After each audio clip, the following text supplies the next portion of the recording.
नमस्कार दोस्तों, आप सभी लोगों का आपके अपने YouTube channel shine with education पर बहुत बहुत स्वागत और अभिनंदन करता हूं।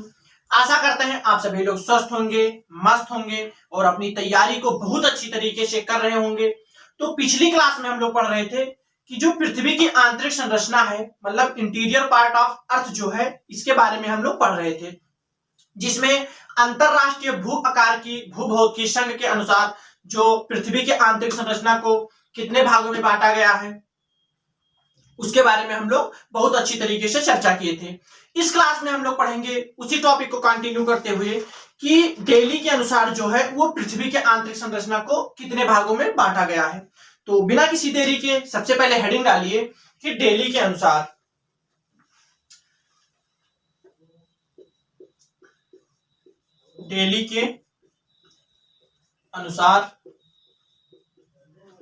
पृथ्वी की आंतरिक संरचना,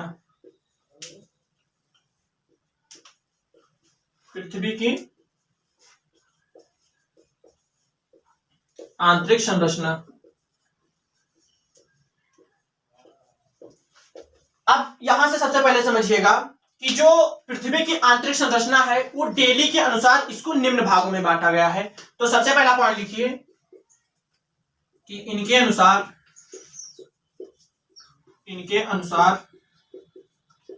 पृथ्वी के आंतरिक संरचना को पृथ्वी के आंतरिक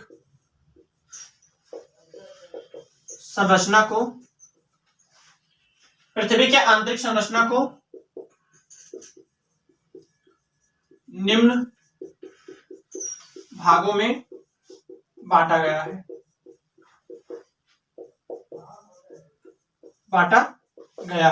डेली के अनुसार जो है वो पृथ्वी के आंतरिक संरचना को निम्न भागों में बांटा गया है। तो सबसे पहले इस पॉइंट को नोट कर लीजिए, फिर हम लोग कितने भागों में बांटा गया है और कौन कौन से भागों में बांटा गया है उसको एक एक करके समझते हुए और लिखते हुए, मतलब नोट करते हुए एक एक पॉइंट को बहुत अच्छी तरीके से हम लोग आगे बढ़ेंगे। तो सबसे पहले इसको नोट कर लीजिए, फिर हेडिंग डालिए स्थल मंडल, मतलब जो लिथोस्फीयर होता है उसके बारे में हम लोग समझेंगे। तो आशा करते हैं इसको आप सभी लोग नोट कर चुके होंगे। अब यहां से हेडिंग डालिए स्थल मंडल। पहला लिखिए स्थल मंडल, लिथोस्फीयर।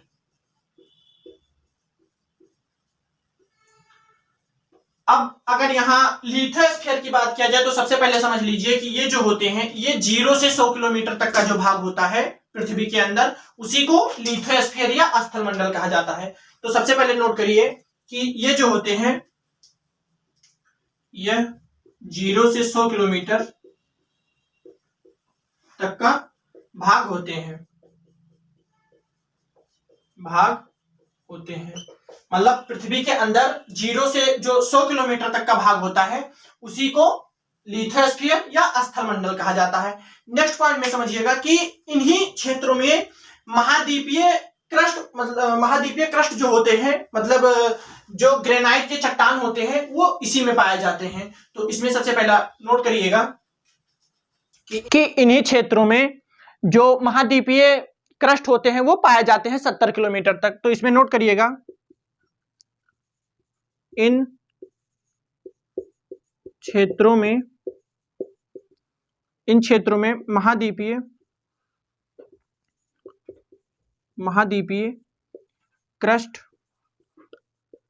पाए जाते हैं। इन्हीं क्षेत्रों में महाद्वीपीय क्रस्ट पाए जाते हैं। ये 70 किलोमीटर तक पाए जाते हैं, 70 किलोमीटर तक। ये जो होते हैं महाद्वीपीय क्रस्ट जो होते हैं ये ग्रेनाइट के बने हुए चट्टान होते हैं। यहां से लिख लीजिएगा कि ये जो होते हैं ये ग्रेनाइट के बने हुए चट्टान होते हैं।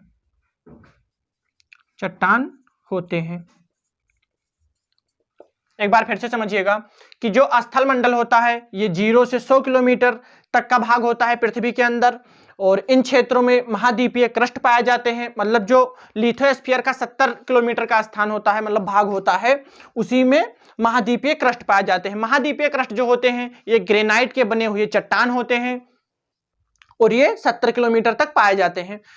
अब इसमें जो 70 किलोमीटर वाला भाग होता है इसमें तो महाद्वीपीय क्रस्ट पाए जाते हैं, मतलब ग्रेनाइट के बने हुए चट्टान पाए जाते हैं। और जो 18 से 20 किलोमीटर वाला भाग होता है इसमें महासागरीय क्रस्ट पाए जाते हैं, जो कि बेसाल्ट के बने हुए चट्टान होते हैं। तो नेक्स्ट पॉइंट में लिखिएगा कि जो 18 से जो 20 किलोमीटर वाला भाग होता है, यहां से लिखिएगा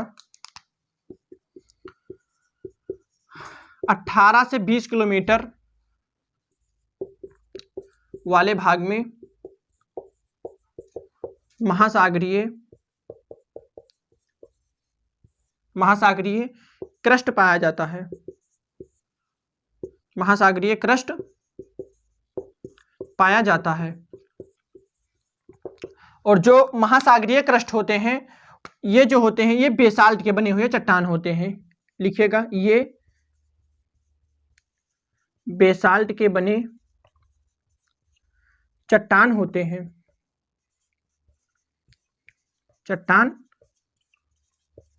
हैं, मतलब जो 70 किलोमीटर वाला भाग होता है उसमें तो महाद्वीपीय क्रस्ट पाए जाते हैं जो कि ग्रेनाइट के बने हुए होते हैं, चट्टान जो होते हैं वो ग्रेनाइट के बने हुए होते हैं। और जो 1820 किलोमीटर वाले भाग होते हैं लिथोस्फीयर का, इसमें महासागरीय क्रस्ट पाया जाता है। महासागरीय क्रस्ट जो होता है ये बेसाल्ट के बने हुए चट्टान होते हैं। तो आशा करते हैं कि आप सभी लोग स्थल मंडल समझ गए होंगे। अब इसको नोट करिए, फिर हम लोग पढ़ेंगे दुर्बलता मंडल के बारे में, कि जो एस्थेनोस्फीयर है उसके बारे में हम लोग चर्चा करेंगे। तो आशा करते हैं इसको आप सभी लोग नोट कर चुके होंगे। अब हेडिंग डालिए दुर्बलता मंडल। दूसरा जो है वो दुर्बलता मंडल,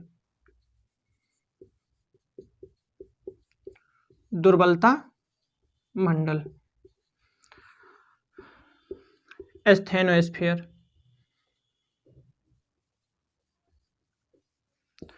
अब अगर स्थैनोस्फीयर की बात किया जाए तो ये पृथ्वी के आंतरिक संरचना से, मतलब जो 100 किलोमीटर से 400 किलोमीटर वाला भाग होता है उसी को दुर्बलता मंडल या स्थैनोस्फीयर कहा जाता है। तो सबसे पहला पॉइंट लिखिए कि ये जो होते हैं ये पृथ्वी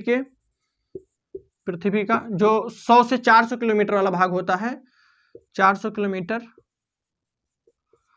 भाग, ये पृथ्वी का 100 से 400 किलोमीटर भाग होता है।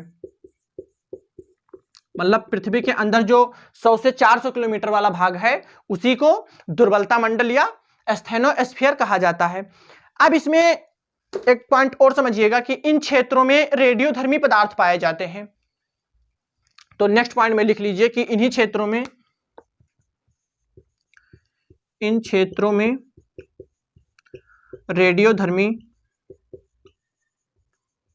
रेडियोधर्मी जो पदार्थ होते हैं वो इन्हीं क्षेत्रों में पाए जाते हैं।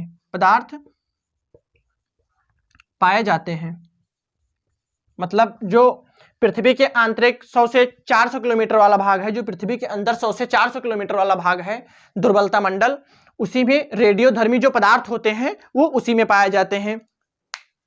और एक बात और समझ लीजिए कि इन्हीं को निम्न वेग क्षेत्र भी कहा जाता है। मतलब ये जो 100 से 400 किलोमीटर वाला भाग होते हैं इन्हीं को निम्न वेग वाला क्षेत्र भी कहा जाता है। तो इसमें लिख लीजिए कि इसे निम्न वेग क्षेत्र कहा जाता है। एक बार फिर से समझिए कि जो पृथ्वी की आंतरिक संरचना है उसमें दुर्बलता मंडल का जो भाग है वो 100 से 400 किलोमीटर वाला भाग है और इन क्षेत्रों में रेडियोधर्मी पदार्थ पाए जाते हैं और इन्हीं क्षेत्रों को निम्न वेग क्षेत्र भी कहा जाता है। तो इन तीनों पॉइंटों को आप सभी लोग नोट कर लीजिए, फिर हम लोग नेक्स्ट पॉइंट में समझेंगे कि दुर्बलता मंडल में जो इंपॉर्टेंट और नेक्स्ट पॉइंट है उनके बारे में हम लोग समझते हुए और आगे बढ़ेंगे। तो सबसे पहले इसको आप सभी लोग नोट कर लीजिए। तो आशा करते हैं आप सभी लोग इसको नोट कर चुके होंगे। अब यहां से समझिएगा कि जो दुर्बलता मंडल का तापमान होता है वो 1900 डिग्री सेल्सियस का होता है। मतलब लिखिएगा कि दुर्बलता मंडल का तापमान जो होता है, दुर्बलता मंडल का तापमान जो होता है वो 1900 डिग्री सेल्सियस होता है।